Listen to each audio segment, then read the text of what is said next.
Now bazalwane ngiyacela sisimfunde uGalatians before ngizoxoxa lokho engikuxoxayo kuwona kafushane. Chapter 3 verse 28 please. Ngiyacabanga usufikile lapho chapter Galatians chapter 3 verse 28 please. Akakho umJuda nomGreki, akakho oboshiweyo nokhululekileyo, akakho owesilisa nowesifazane, ngokuba nina nonke nimunye kuKristu Jesu. Hallelujah bazalwane. And then uyazi ukuthi kudilwa nama boundaries.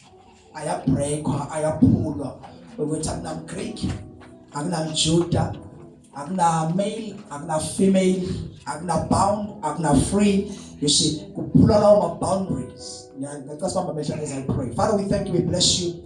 Your word is faithful and powerful enough to shape us and to pull us together to become exactly what you want us to be. I disappear, Father, that you may appear. Breathe upon this place with your word and your power. In Jesus' name, amen. So before sizolenda la siyakhona. But ngiyafisa ukuthi si understand ukuthi njengoba namhlanje celebrate ukuvuka kaJesu.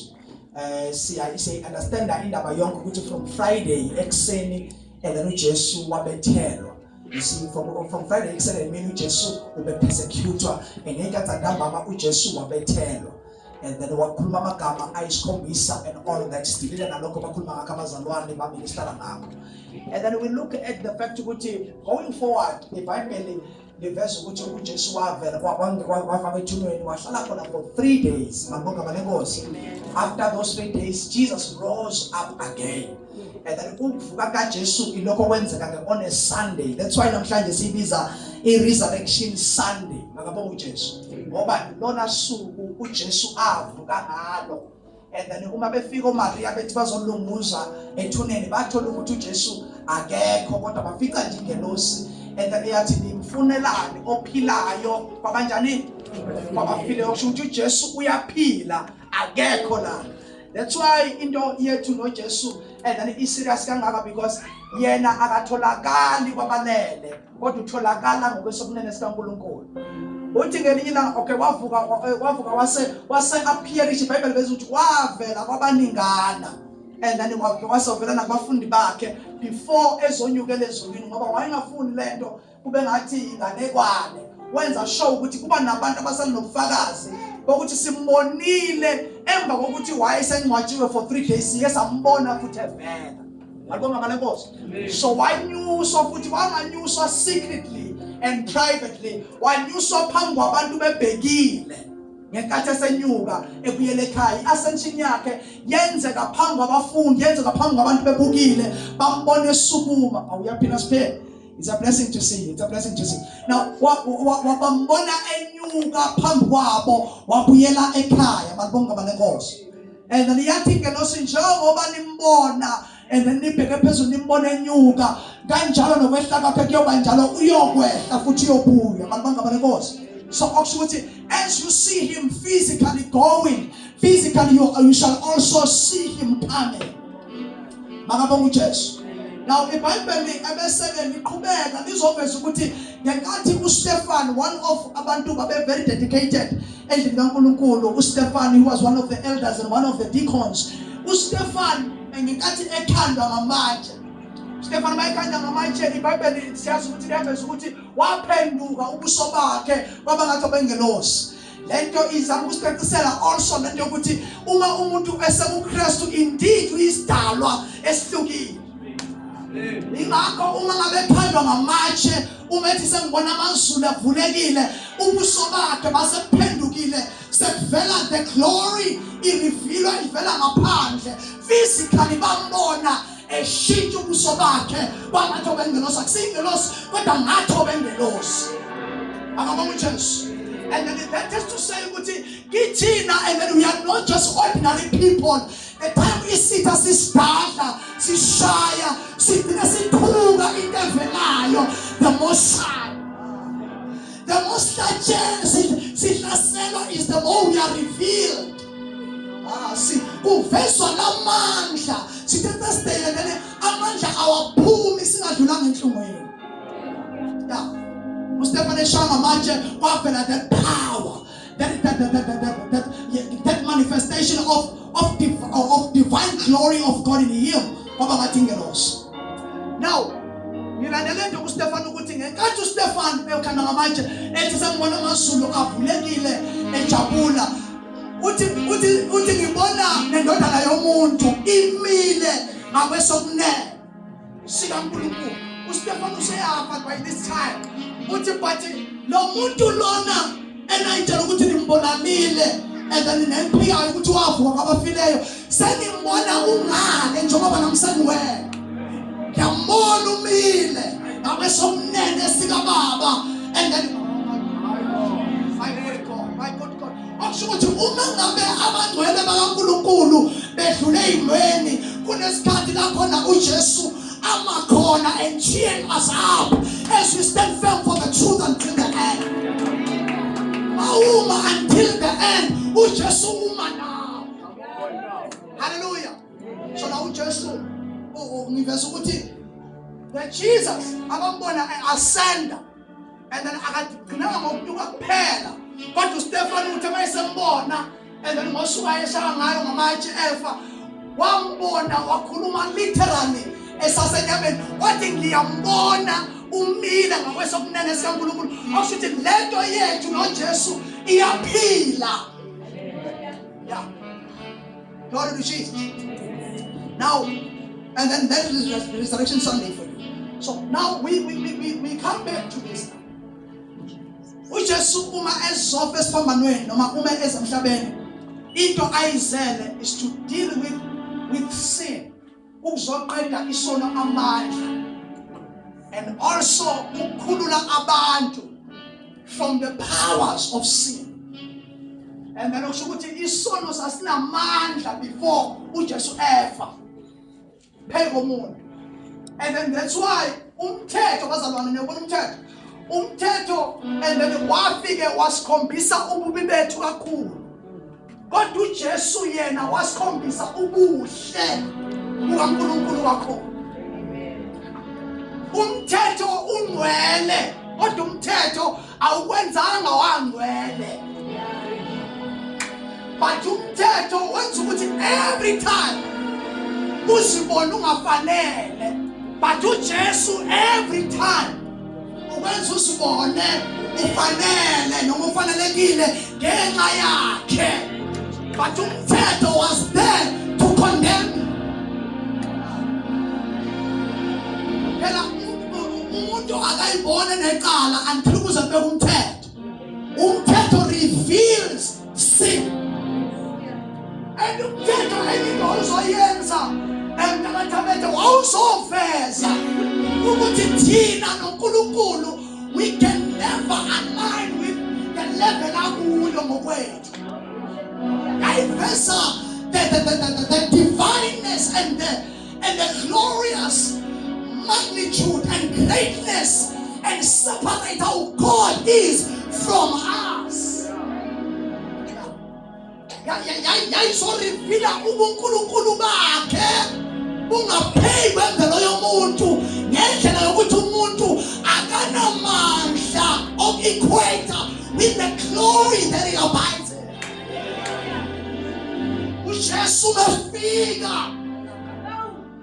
uJesu mefika uzokwenza vice versa from umthetho, because uJesu yena uzosithatha thina sesiyibona ukuthi asifanelekile asisondeze. Now the middle wall of partition is being broken, not by anything else but by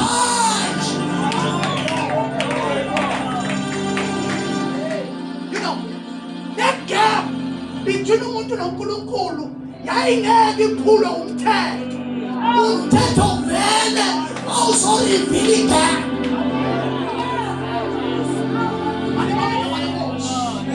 Kodwa uJesu mayafika akesile ukuzorivila.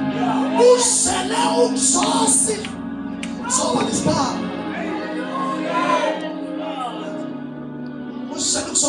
ukuzosusa leso sikhala esihlanganisa noNkulunkulu. That's why akekho umuntu emhlabeni esingaya ngaye uNkulunkulu except for this Jesus ofuswayo. Ingakho uNkulunkulu igama lakhe walikeza amandla ngaphezu wonke amagama. Let's go there about social violence. Because now the Spirit of the Lord is taking over. Now uNkulunkulu unga Jesu wayesefuna ukuvala igap ngayo. Coordination mama machathi. Very powerful. Uthi umnikelo uyandambisa ulaka. Bazalwane bami, uma ubheka iOld Testament uzobona uNkulunkulu onolaka. Onolaka. Uzokhumbula ukuthi uma abantwana bakaIsrayeli babheda endleleni kokuzwana, mabebheda endleleni uMose wayegijima ayokwenza umhlatshelo. Ube umnikelo odambisa ulaka lukaNkulunkulu. So now there is a time that uNkulunkulu wabulala thousands and thousands of men. uNkulunkulu wabulala nje yena. Because ethukuthela uNkulunkulu against Israel.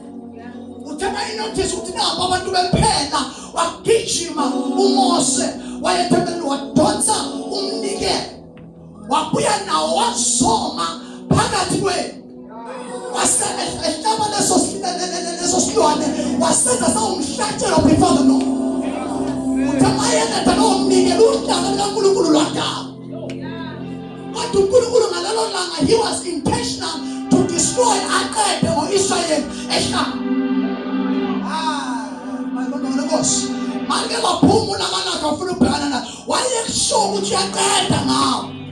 Ingakho bafika lapho khona engakhona bese kungakhona uMose ethi Nkosi uma labantu bephela la umbabulala la baba ephaphatha uMose intercede umbabulala la laba bantu bayothi uNkulunkulu bayoshiba nabantu bethi wabakhipha uke babulale lehlanga.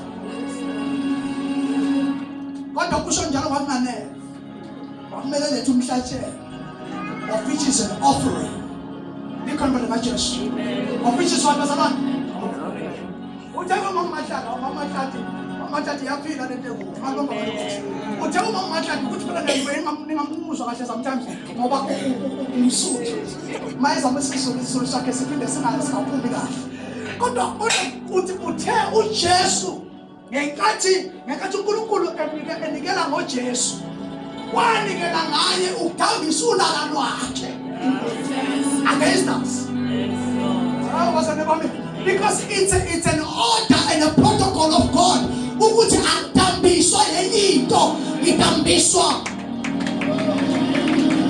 So manje ukuthi noma umnikelo ungavela ngemqobo kodwa uyampolisa umnikelo. Abuke emhlabeni wonke ubona ukuthi ayikho into abangayiletha eyoba isiteko sempilo yabo kulolu laka enginalo ngayo. But the only thing that can save them is my son. It's an offering that is coming from God himself. Malibona balemos. Jalo makelwa. Ulaka la lumfanele. Jesu lo. Isho ngathi you mean it. Umtshela lo ukuthi ulaka lo lumfanele. Jesu lo. Yes. So umuntu beselintsindisi yophepha kanjani kulolu laka because alabathuna uma ngabe uJesu ngakaza kwamkela lolu laka liyovutha njengamalanga noNkulunkulu onomusa kubantu bonke kuwe kuyobayona laka lakhona isihoko laka lakhona ukufa okuphakathi. Now Jesus came to break the middle wall of partition. You have translated us to the kingdom of God. Actually, we were foreign in the translator. We translate in language a foreign. And then the person, if we show languages of a liar, Umaliti Bible, you were translated to the kingdom of Oshoti, you were foreign. Wow, no kuluma wakwezwakala kuNkulunkulu. Nempilo yakho yayingezwakala kuNkulunkulu, yayingamngeneli kuNkulunkulu. Kodwa into enza ukuthi wamkeleke ukuthi uJesu was the translator. Ukuze uNkulunkulu ekuzwe wena noma amkele wena noma understand wena, wakumele kube ne-interpreter, ne-translator that's going to translate your life to what God understands and knows. And God only knows everything that comes through the Son. Jesus, Jesus, Jesus, Jesus. We were converted. We were converted. Okushukuthi sasingale balingikala, sasesibuyiswa balingikala. The Bible uRomans athi and then be ye transformed. It's all about transformation and changing towards exactly what God can understand. And the only thing that can translate a man to God's language is Jesus.